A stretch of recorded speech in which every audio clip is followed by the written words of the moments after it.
It's early on a summer evening in June this year, and a stone's throw from Buckingham Palace, a Range Rover with dark-tinted windows is crawling down a quiet back street.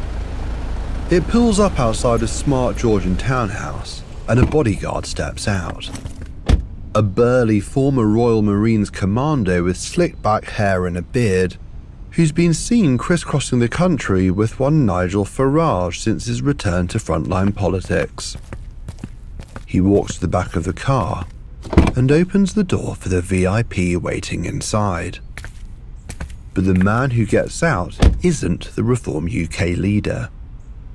It's a smaller, younger figure in a duck-egg blue waistcoat and a pink tie. In his hand, he's balancing a wad of cash. Posh George.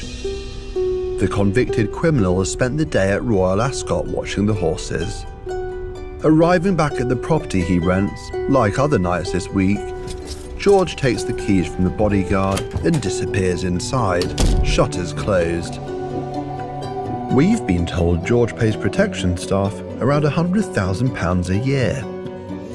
And for some time before the last election, Posh George was paying to provide security to Nigel Farage. Yet such support has never been declared in an apparent breach of parliamentary rules. And we wonder if it's just the tip of the iceberg.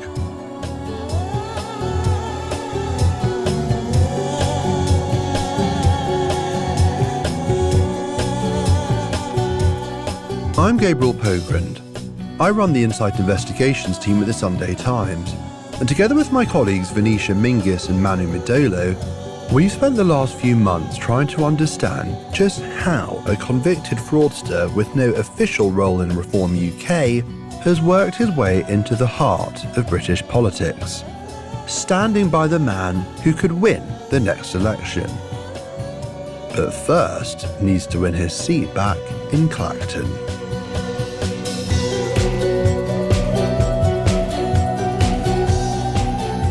From the Times and Sunday Times, this is the final part of Posh George, the criminal behind Farage. Episode 5, Daddy. The early 2020s were a time of political upheaval. Strike that. Political chaos. Boris Johnson forced from office following a string of scandals. It is clearly now the will of the Parliamentary Conservative Party that there should be a new leader of that party and therefore a new Prime Minister.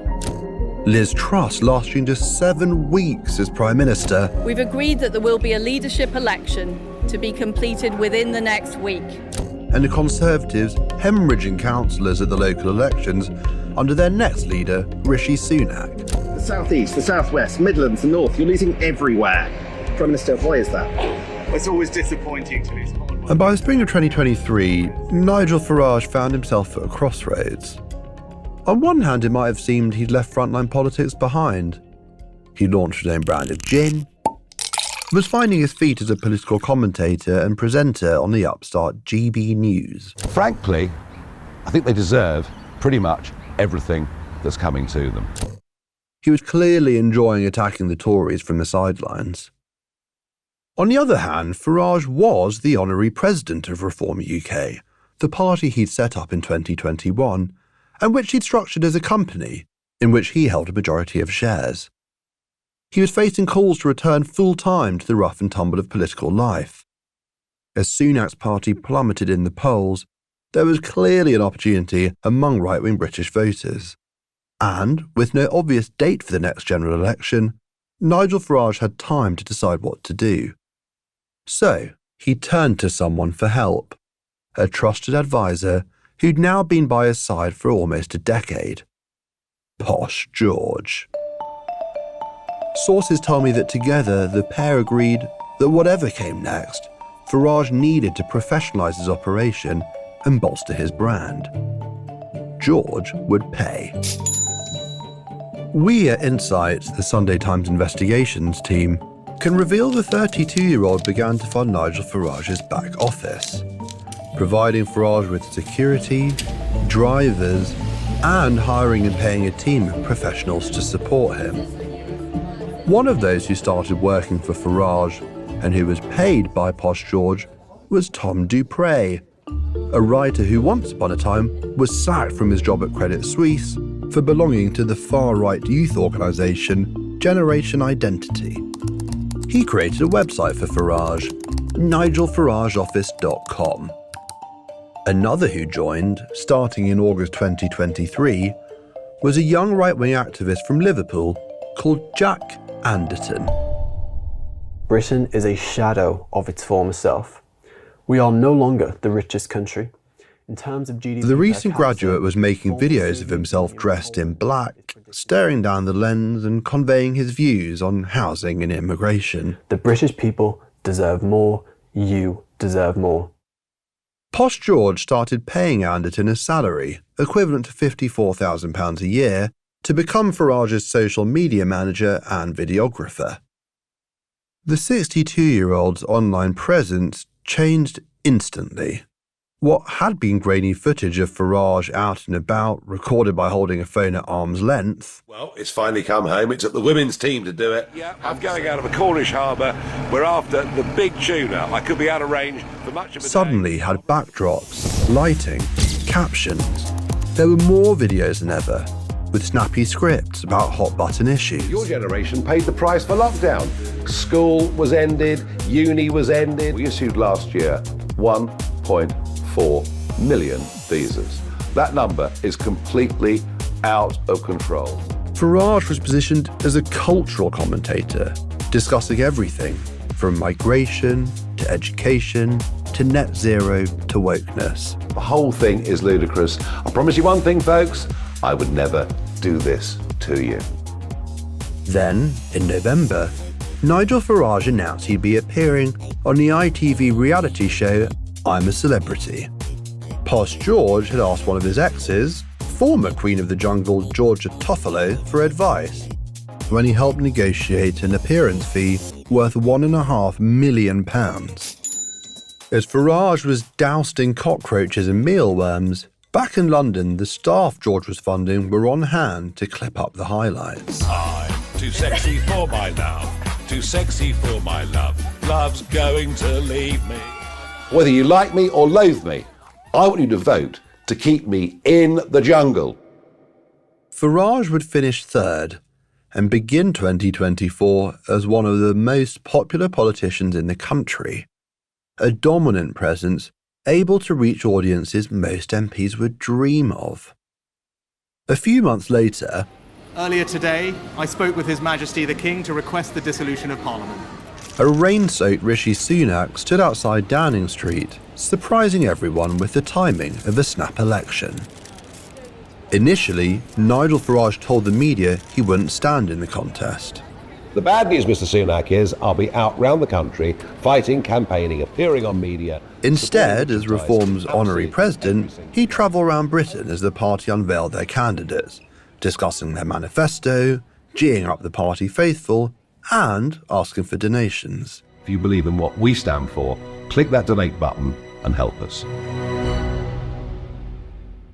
But when it came to his own ambitions, Farage claimed he instead needed to support Donald Trump in the forthcoming US presidential race. Then, he changed his mind. I can't let down those millions of people. I simply can't do it. It'd be wrong. Standing in front of a huge Union Jack flag, Nigel Farage announced he would return as Reform UK's leader and its candidate for Clacton in Essex. And Posh George was once again by his side. On the 4th of June, the first day of campaigning in Clacton, the pair are leaving the Moon and Starfish pub, weaving their way through the crowd on the red-tiled stairs outside, when a young woman in a grey tracksuit and Converses steps forward and throws a milkshake into Farage's face. George ducks through the bodyguards and puts a protective hand on Farage's shoulder, clearing the cameras from his path as he ushers the Reform UK leader to safety in a nearby coach. But Posh George did more than merely counsel and comfort. When someone runs for Parliament, there are clear rules governing the funding they can receive. How much, where it's come from, all has to be carefully recorded. And George Cottrell did change how he supported Nigel Farage during this time. Invoices submitted to the Electoral Commission show Jack Anderton, the social media manager Posh George had been funding, was moved onto the Reform UK payroll. But direct support didn't stop entirely. George rented a Georgian townhouse close to Buckingham Palace. A short walk from Reform's temporary London headquarters, it served as a base for Farage when he couldn't return to his homes in Kent and Essex.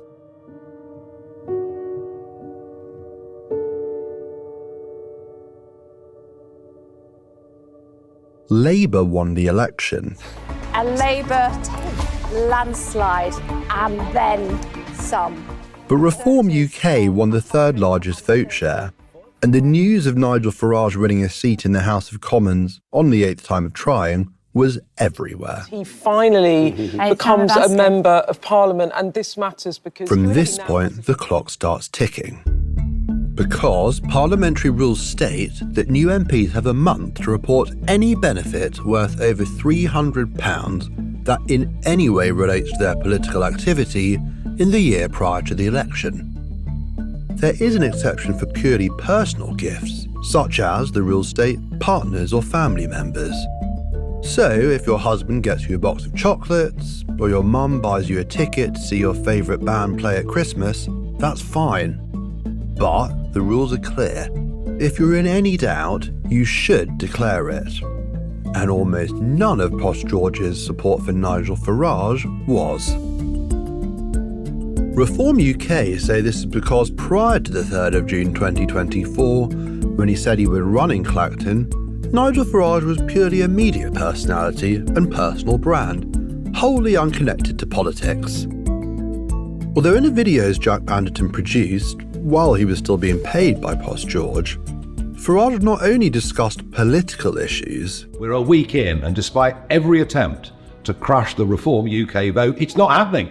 We're holding... Several also directly champion reform, reporting from the party's conference... My efforts and my work will be solidly behind Richard Tice and Reform UK. Encouraging voters to back their candidates at by-elections, or advertising party events with their logo. I'm heading to Dover. 10 o'clock tomorrow morning, I'll be doing a press conference. I predicted 4 years ago there'd be an invasion across the English Channel. And during this time, Farage seemed to be quite actively flirting with running for office. When Farage was asked during the campaign about the Reform candidate for Clacton who he replaced at the last minute, when he decided to run, Farage suggested they wouldn't be surprised. He knew 6 months ago that it was a possibility, all right? He knew it was a possibility. If Reform argued that before the 3rd of June 2024, Farage was simply a media personality, what about George Cottrell? For years, whenever I asked Reform UK about Posh George, why he was there next to Farage at events, or out and about campaigning in Clacton, their response was the same. He had no official role in the party. But in July last year, The Spectator, a weekly political magazine, hosted a glittery soiree in London. Journalists, TV hosts and politicians were mingling in the garden, enjoying drinks under the sunshades and fairy lights. In the midst of the crowd was Posh George. As he met people, he handed out business cards. He gave it to one person, who took a picture and sent it to me. It featured his name, the turquoise party logo of Reform UK, and the email address of Nigel Farage. Sources tell us Posh George is one of 2 people with permanent access to Farage's emails, the other being his secretary. George also has his own desk next to Farage's office at Reform HQ. Asked about this, a Reform UK spokesman told me it was none of your business. And even at this time, after Farage was elected, we believe George was continuing to provide Reform with undeclared support.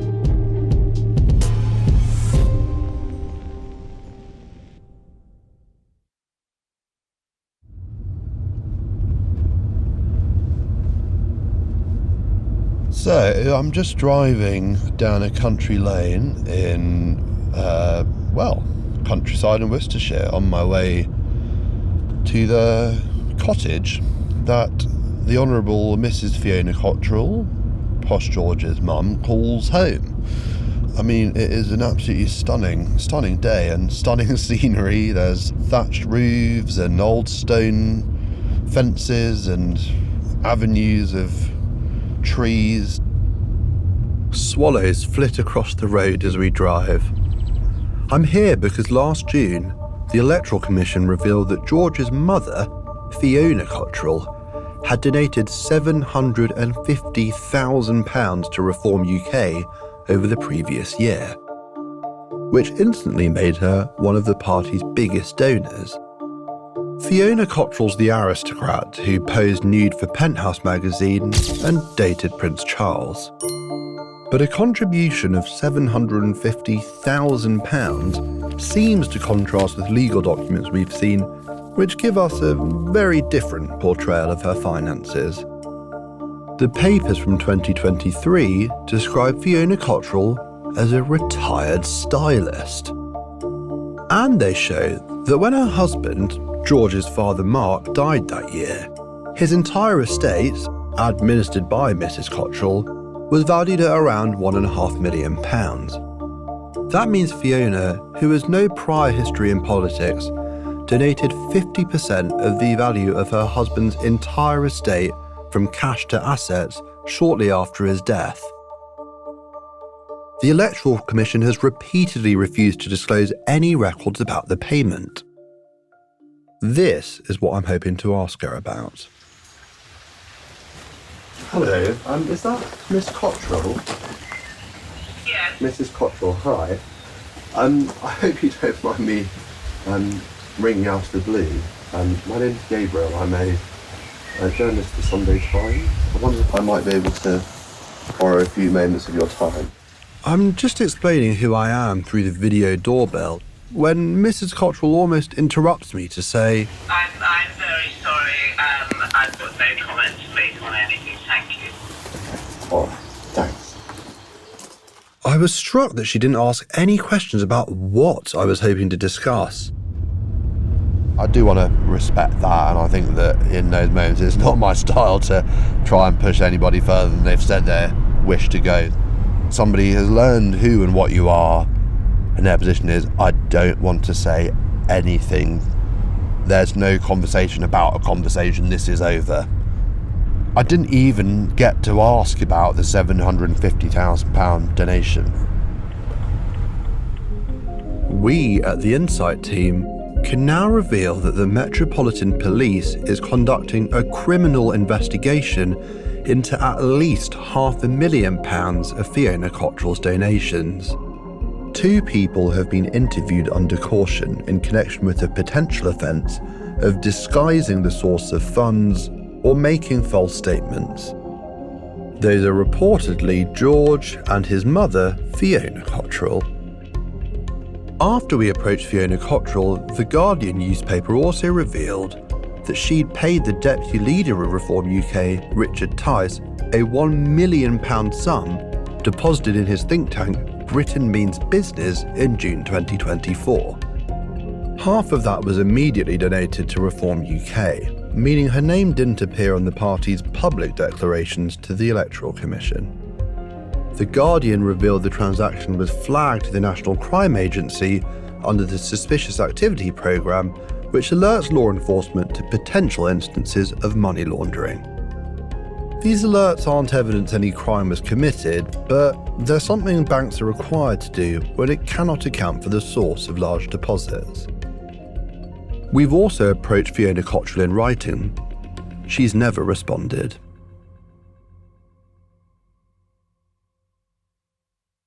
It's September 2024, and Nigel Farage, the new MP for Clacton, is walking on stage at the NEC Birmingham to pyrotechnics, singing along to Eminem.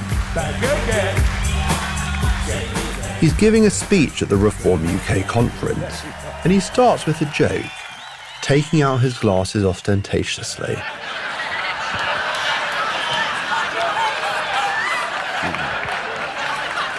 you. Do you like them? Very expensive. But guess what? I bought them myself. How about that? It's a reference to a story about Keir Starmer. One of my stories, as it happens, which revealed the Prime Minister accepted donations to pay for suits and eyewear. But while Farage is revelling in the controversy surrounding the Labour leader, the discussion about whether gifts had been properly declared, Farage himself had failed to disclose the full support that Posh George was still providing. I've said before that 2 contributions from George were formally declared. The first, almost £10,000 to attend a right-wing conference in Belgium before the election. The second, a £15,000 flight to meet Elon Musk at Mar-a-Lago after the election. Farage initially failed to declare this one, but did so once I approached his team and asked who paid for it. But we can report there were more still. Sorry to bother you. My name is Emanuele. This is my colleague Gabriel. We're journalists from The Times newspaper. I'm back in London with my Sunday Times Insight colleague, Emanuele Midolo. We're out near Buckingham Palace, trying to speak to those who live close to the central London townhouse that Posh George has been renting, the one where we began this episode. Neighbours, we understand, have seen Farage here. Sources tell us Farage has socialised and stayed here repeatedly, and the neighbours we meet also say they've seen him. Reform acknowledged that Nigel Farage had stayed at the property. George Cottrell's lawyer said that Farage stayed and stays there as a personal friend. Farage insists his visits were not frequent and that benefits of this kind from a friend did not need to be declared. All MPs must declare any benefit which someone else might reasonably consider to influence what they say or do. Posh George's assistance before and after the election was never divulged. We can also reveal that after the 2024 election, and as recently as last year, George Cottrell used his own money to cover thousands of pounds worth of office costs for Reform UK, using his personal bank card to buy computer tools and software. These donations were not declared to the Electoral Commission in an apparent breach of the rules. It's unclear whether Posh George was what the Electoral Commission deems a permissible donor, allowed to give to political parties at this point. He was and remains a tax resident in Montenegro, and only appeared on the list of overseas voters, those lawfully able to cast votes and donate while in foreign countries, in December last year. And while Nigel Farage has been receiving support from his long-standing friend, George has also continued to prosper. It's the one to the left, isn't it? My colleague, Emanuele Midolo, is in Chelsea. Not far from Battersea Bridge and the Thames. The sun is shining, it's a glorious day. The smell of jasmine is filling the air and birds are chirping, but also you can hear workers refurbishing a 3-story house. I've actually been to this house. In a previous life as a property reporter, my job was to go to some of the most expensive houses in the city. Manu's dug out the brochure from 2023, when this 4-bedroom Chelsea townhouse was up for sale. There's a dining room with an open space kitchen. There is a study, a library that opens onto a terrace, master bedroom with an ensuite bathroom on the first floor. It's a pretty big house. It's over 200 square meter or 2,000 square foot. Flipping through it, you can see crystal chandeliers and marble en-suites in what it describes as a classic contemporary style, ideal for family living. At the time, they were accepting offers for over £8.5 million. But it didn't sell. A year later, its owner, the billionaire developer Nick Candy, was made honorary treasurer of Reform UK. No, I've mentioned this morning I will donate a 7-figure sum to Reform. So over £1 million? Over £1 million. And I will also reform more money than it's ever been raised for a political party in this country. And a year after that, according to legal documents we obtained, this house was transferred to Posh George. The price paid? 0. Which begs the question, why? Why has Nick Candy gifted this multi-million-pound house to George Cottrell? And what's Posh George going to do with it? Nick Candy told us the house was not a gift. Instead, he said, George purchased shares in the property's parent company and settled a loan that the company itself owed to the Candy Group. We repeatedly asked how much George paid for these shares. Neither Candy nor George would say.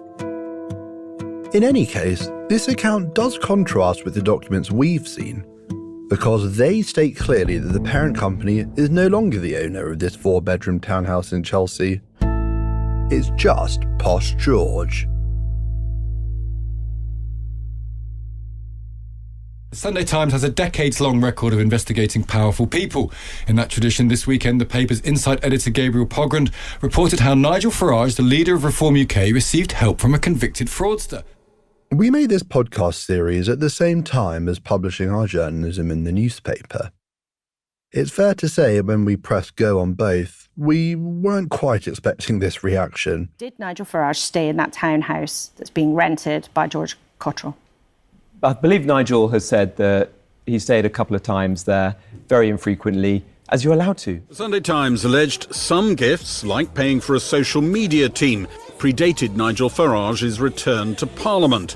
A Lib Dem MP says it should all be added to the Parliamentary Standards Commissioner's investigation, already underway.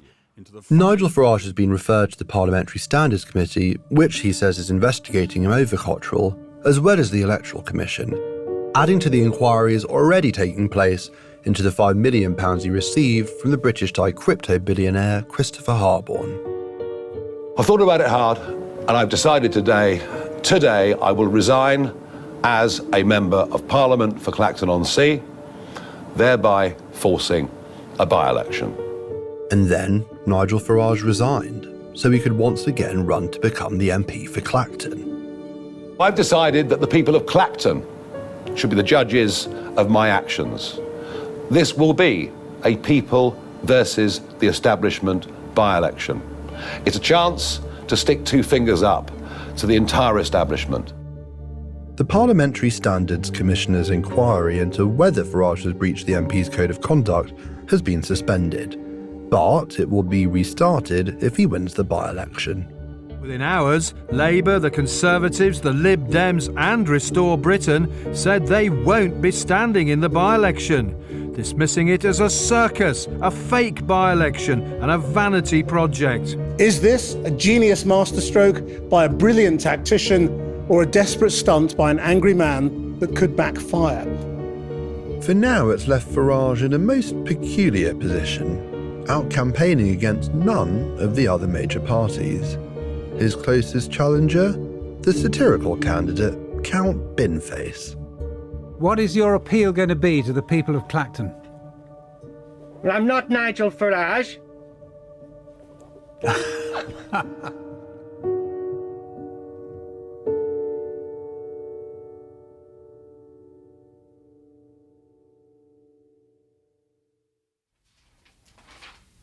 Manu, yours? Avocado on toast, actually. That's a very Gen Z kind of breakfast. Nicotine and coffee. European breakfast. And a cheese twist from M&S. Oh. Yeah. I'll never know why podcast producers love checking their kit by asking what you had for breakfast. But I'm sitting in the Insight office with my colleagues Venetia Menzies and Emanuele Midolo, reflecting on this investigation. It's been a crazy few weeks, and I don't think we really had any idea of where it could go. It's definitely been dominating the headlines for over a week now. I mean, obviously he resigned. The fact that he didn't name Posh George is sort of connects with so much that we've been thinking about, this idea that he's there but not there. Do you mean in his resignation speech? Yeah, like it's so obvious they're so close. They're there together all the time at events, by-elections, party HQ. But that's the one thing that in this instance Farage wouldn't name. I guess what I wondered like why it went bang in the way that it did as a story. I think part of it is just, it's a human story. I did some broadcasting bits and bobs, as we all did afterwards, and I got asked whether it was true that he has called Farage daddy. And people well outside the world of politics or Fleet Street contacted me after that saying, that's insane, can't believe that was an inside story. And Farage has obviously described George as like a son to me. I mean, the question is, I guess, is it an unbreakable bond?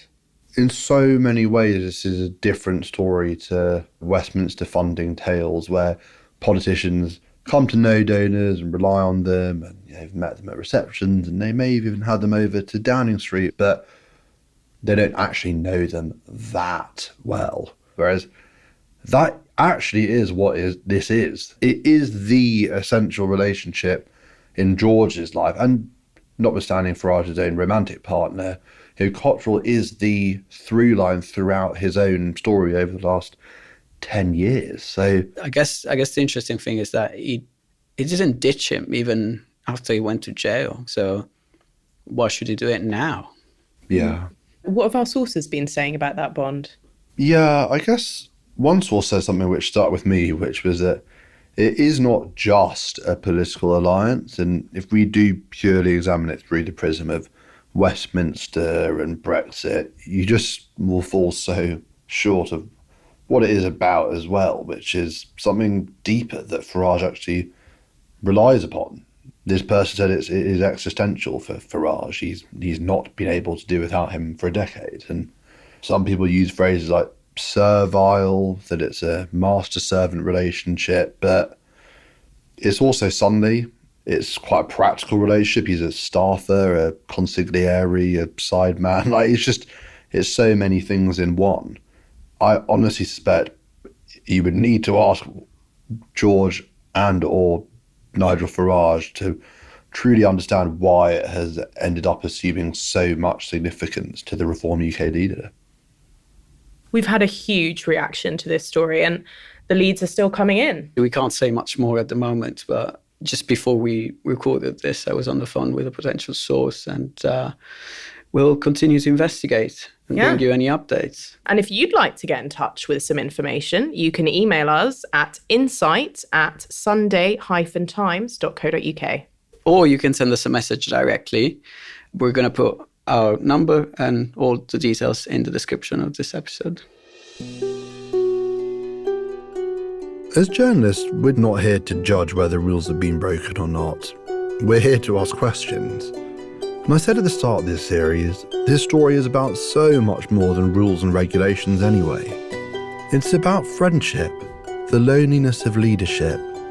It's about Farage's path to power and his judgment.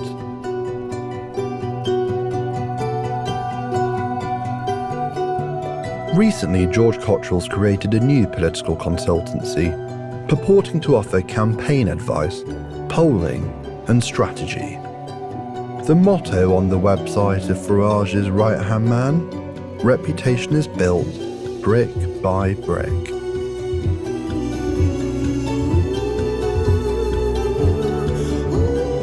While making this podcast series, we approached both George Cottrell and Nigel Farage. George Cottrell says his support of Mr. Farage is the result of friendship and shared political ideology, not any hope or expectation of receiving anything in return. Nigel Farage described Mr. Cottrell as a long-standing friend. Both deny any wrongdoing.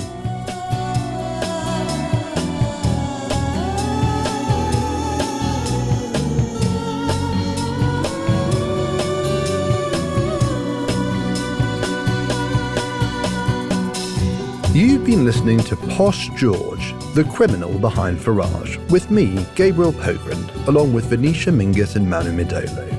A special thanks to George Greenwood, investigations reporter at The Times, for his work on the series and the wider investigation. The series is produced and executed by Will Rowe and Kate Lamble. The assistant producer is Colette Fountain. Sound design by Tiffany Dimmack. Theme title and original music by Adam Foran. Thanks to Michaela Arneson for additional production support on this series. The production manager was Oliver Adamson. The series artwork was by Ellie Littlemore, and marketing and press were done by Chelsea Hardman, Gina Liggins and Emily Jones. Partnerships by Anna Cavell, and the head of podcasts at The Times is Dan Box.